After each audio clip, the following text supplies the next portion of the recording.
I love your focus on the fact that you want him to be comfortable in his body and minimize or prevent the deformations which are potentially can happen. And the only thing that I wanted to say here, that it's not just due to the lack of activity, right? So that this is the important thing, because the message about the deformations due to the lack of activity very often lead people to the attempt to emphasize and increase their big activity. And this is really what we want to highlight, that it's not about the big activity, it's about the selective action as such. In that sense, I always love to introduce this simple clip which shows the quality of the micro movements, right? So if we just get through back to the beginning here, so that's just a sample girl here, so who is showing the way how the small movements work, right? So just pay attention to this. See, this is not big activity, right? And this is not crawling or anything like it.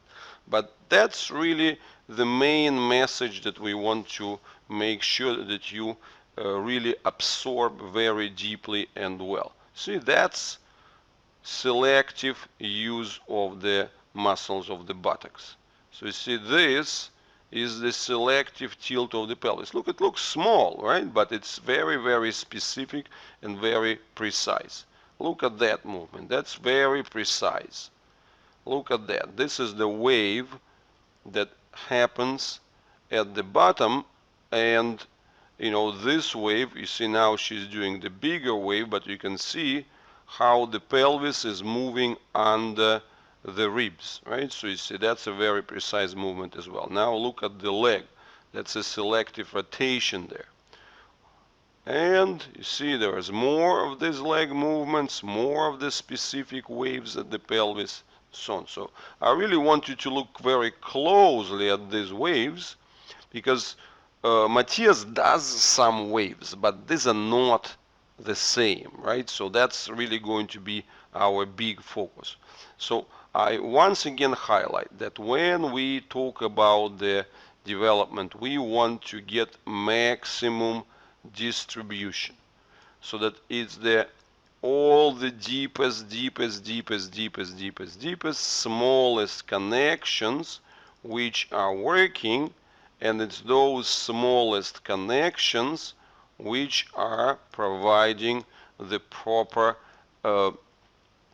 selectivity of the movements, and the ones that give us the maximum, what could be seen as the multiplication factor. Multiplication factor means that what we want, if we have the 100% of certain activity, so we want this 100% of activity to be done at 5% of the muscle usage, so that there is like 20 times the ratio of distribution within those movements, because that's how it works with us, right? So when you walk, you use 5% of your maximum muscle engagement. When you sit, when you lie down, so in all of those conditions you're working at 3 to 5% of the muscle engagement. So that's this multiplication factor. But to get this multiplication factor, you need to have all this distribution. So if those are the ribs, everything has to be properly distributed between the individual ribs, right? If this is the attachment of the shoulder girdle, it has to be distributed very, very specifically and very precisely, so that the big superficial muscles, they are actually just doing some, you know, minimal recruitment and not doing the big work. So that's the message that we would repeat over and over again,